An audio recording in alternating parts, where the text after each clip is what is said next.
Europe 1 matin. Peut-être nous découvrez-vous en ce lundi férié. Chaque jour sur Europe 1, on passe l'actu politique au tamis. C'est le club de la presse Europe 1 et avec nous ce matin, Géraldine Vosner de l'hebdomadaire Le Point. Bonjour Géraldine. Bonjour Dimitri. Et le rédacteur en chef de la revue politique et parlementaire est avec nous également. Bonjour Arnaud Benedetti. Bonjour à vous. Arnaud, je commence avec vous. Emmanuel Macron va présider ce matin les cérémonies de commémoration du 8 mai sur les Champs-Élysées, puis cet après-midi à Lyon. Bon, la mémoire risque bien d'être un peu écrasée par ce qui devient la routine, cette interdiction de manifestations prises par les préfectures aux abords des lieux de visite du président. Y aura-t-il, selon vous, un armistice des casserolades dans ce 8 mai ? Manifestement non. Le problème, c'est que l'exécutif n'arrive pas à tourner politiquement, médiatiquement cette page de la séquence des retraites. Il aura d'autant plus de difficultés à la tourner qu'il y a un rendez-vous parlementaire le 8 juin avec la proposition de loi qui est déposée par le groupe Lyotte, vous savez, ce groupe qui avait déposé déjà la motion transpartisane de censure. Donc les casseroles vont rester vraisemblablement, le bruit de fond si de la vous vie voulez, ministérielle. vraisemblablement, parce que les syndicats ont prévu une journée d'action le 6 juin, donc à 48 heures de la discussion de cette proposition de loi. Donc il n'y a aucune raison, dans l'état actuel, j'allais dire, de conflictualité du pays, que ça se calme, même si, malgré tout, il y a une petite fenêtre qui s'est ouverte avec les syndicats qui vont rencontrer en bilatéral la Première ministre, je crois, le 16 ou le 17 mai. Donc, aujourd'hui, clairement, c'est la grande difficulté pour l'exécutif, c'est de parvenir à finalement tourner cette page. Ils n'y arrivent pas. Oui. Y arriveront-ils durant ce mois-ci? Vraisemblablement non. Oui, c'est-à-dire que jusqu'à quel point c'est représentatif, vous pensez, de l'état de l'opinion ? Non, c'est représentatif de l'état de l'opinion dans la mesure où, jusqu'à présent, les sondages ont tous montré, les uns après les autres, de manière lancinante, un soutien des Français à la mobilisation sociale contre ce projet de réforme des retraites. Le plus surprenant, c'est que ce soutien a perduré après la promulgation de la loi. On aurait pu penser qu'une fois la promulgation de la loi, les Français étant quand même assez légalistes, ils allaient d'une certaine façon tourner la page. Ils ne le font pas. Comme si finalement il y avait une espèce de mobilisation par procuration qui se faisait. Il n'y a pas des millions de personnes dans les rues. Enfin, il y a eu du monde dans les journées d'action. Oui. Mais ce n'est pas non plus un raz-de-marée. Avec Mais un il y a pic en ce mars, soutien latent qui, à mon avis, dépasse le seul sujet des retraites. On est au-delà du sujet des retraites, même si le sujet des retraites a cristallisé cet état de l'opinion. Mais c'est pas évident à cerner parce qu'effectivement, alors on voit que c'est compliqué pour l'exécutif. Les arrêtés anti-sifflets, anti-casseroles, anti-drones pour tenter de tenir à une distance respectueuse la contestation. Et puis de l'autre côté, cette volonté de communiquer sur le réchauffement du climat, notamment avec les syndicats. Il se trouve que la CGT, par exemple, a accepté de se rendre à Matignon. Ce sera mardi, mercredi prochain, Géraldine Vosner. Oui. On en est où exactement là ? Mais moi je pense, à contrario, que tout se passe globalement conformément au calendrier qu'on pouvait imaginer.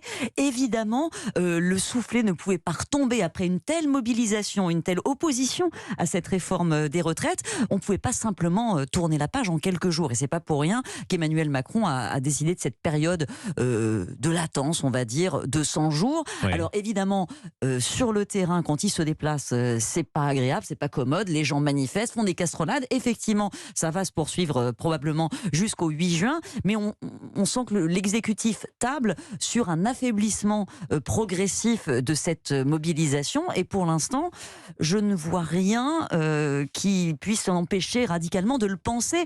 D'autant plus que, Pour vous, on est à effectivement, l'automne, c'est l'automne de la contestation sociale, c'est un lent déclin auquel on est en train d'assister. je ne sais pas, ça va Géraldine beaucoup Vosner. dépendre également du résultat du vote du 8 juin, parce que il y a un enjeu réellement autour de cette proposition de loi du groupe Lyotte qui avait réussi, qui n'était pas passé très loin de faire passer cette motion de censure à 9 petites voix. La mobilisation va se poursuivre et se durcir à l'approche de cette échéance. Et selon le résultat, ça peut donner effectivement un regain à la mobilisation, même si effectivement cette proposition de loi n'a pas la moindre chance d'aboutir et ira se cracher très vite au Sénat. Alors ça tombe bien, on a le rédacteur en chef de la revue politique et parlementaire le 8 juin. Il faut rappeler un peu les règles de ce débat autour de cette proposition de loi Lyotte. C'est très encadré. Ça va se jouer en 24 heures. Oui, ça va jouer en 24 heures, si vous voulez. Chaque groupe parlementaire aujourd'hui dispose de ce que l'on appelle une niche parlementaire où il peut défendre un certain nombre de propositions de loi. En effet, les débats doivent se dérouler durant les 24 heures et à minuit, c'est terminé. Donc ça, c'est un premier point. Et ensuite, l'autre aspect, c'est que... Donc ça veut dire qu'on peut faire de l'obstruction parlementaire. Mais c'est le gouvernement. Oui. qui peut en faire, ou en tout cas sa majorité. Cette fois, Et oui. ça s'est déjà fait durant cette législature, notamment lors d'une première proposition visant à la réintégration, je crois, des soignants. Ouais. C'était en fin 2022, une proposition de loi qui avait été défendue, je crois, par la France Insoumise, en tout cas par la NUPES. Donc c'est tout à fait possible. Ensuite, là, j'allais dire, l'opportunité pour le groupe Lyot, et quand on discute avec un certain nombre de parlementaires du groupe Lyot, ils croient véritablement à la possibilité de faire adopter en première lecture, en tout cas, leur Arnaud, texte. parlez bien devant le micro. Pour une raison simple, c'est que ça sera à la majorité simple. Donc là, en la matière... Majorité simple, ça veut dire, même s'il n'y a que 200 députés dans l'hémicycle, s'il y en a 100 qui votent, c'est adopté. Exactement, voilà, tout à fait. Ensuite, en effet, c'est ce que vous venez de dire. La difficulté, c'est que ça va retourner au Sénat. Au Sénat, il faut que...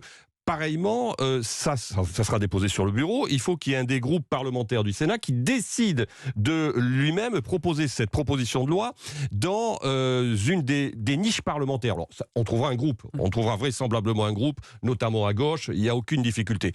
Ensuite, les chances, si vous voulez, que le texte soit adopté au Sénat sont infinitésimales compte tenu de ce que l'on sait aujourd'hui de la majorité sénatoriale qui a pour le moins donné quand même un grand coup de main au gouvernement pour faire adopter cette réforme des retraites.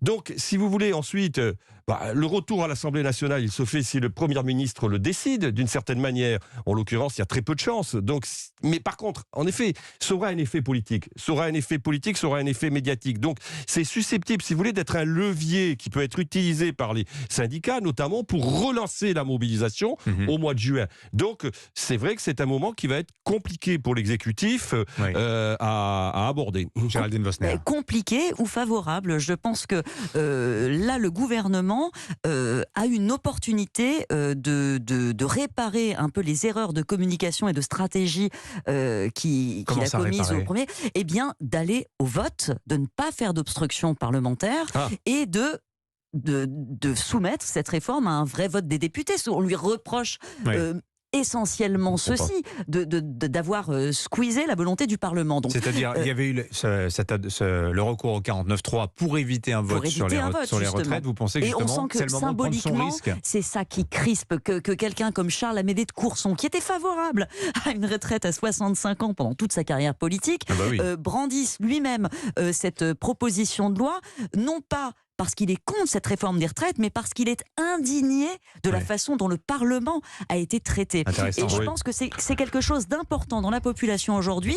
Le gouvernement aurait tout intérêt à prendre ses responsabilités, d'autant plus que si ce vote...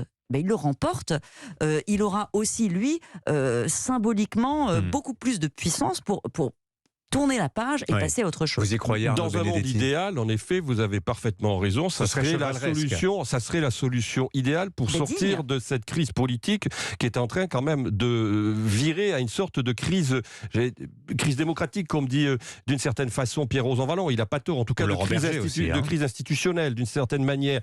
Oui, ça serait l'idéal, mais je n'y crois pas un seul instant. Je n'y crois pas un seul instant parce qu'il y a quand même une vraie zone de risque pour l'exécutif de se voir mis en minorité sur ce texte, tout simplement parce que non seulement il a les oppositions qui sont externes, mais il a des divisions au niveau de sa propre majorité. On voit bien qu'aujourd'hui, au sein de sa propre majorité, il y a des dissensions. Donc, je pense qu'il y a une prise de risque que l'exécutif ne prendra pas. Tiens, une phrase attrapée au vol dans les pages du Parisien. On apprend qu'Elisabeth Borne aurait demandé à Emmanuel Macron un remaniement qui lui a été refusé. Le président n'a pas envie de lui redonner du souffle. Il lui en veut, qui témoigne un ministre dans les colonnes du Parisien. Il a un problème avec ses premiers ministres, Emmanuel Macron, parce qu'on voit que les relations sont éminemment compliquées avec Édouard Philippe. Il n'y a qu'avec Jean Castex. Il n'est pas le seul, président, à avoir eu des problèmes avec des premiers ministres. Et encore, je dirais qu'avec Emmanuel Macron, aussi surprenant que cela puisse paraître, ça se voit peut-être moins qu'avec d'autres configurations que l'on a connues sous la Ve République. Vous savez, les rapports entre Mitterrand et Rocard n'étaient pas très bons. Je ne parle même pas des rapports entre Chirac et Giscard, entre 74 et 76, qui étaient absolument détestables à la fin de la présence de Jacques Chirac à Matignon. Là, en la matière, quand même, on donne le change, même si c'est compliqué. C'est vrai que Elisabeth Borne, aujourd'hui, se retrouve dans une situation où elle est mise sous pression par son président de la République. Mais la vérité, c'est qu'Elisabeth Borne n'est pas la responsable de la situation dans laquelle on se trouve. Aujourd'hui, l'hostilité qui se manifeste dans l'opinion publique, c'est plutôt une hostilité vis-à-vis du président de la République. Merci à tous les deux, Géraldine Vosner. Bosner, du Point, Arnaud Benedetti, le rédacteur en chef de la revue politique et parlementaire. Bonne journée à tous les deux. Merci beaucoup. 8h05.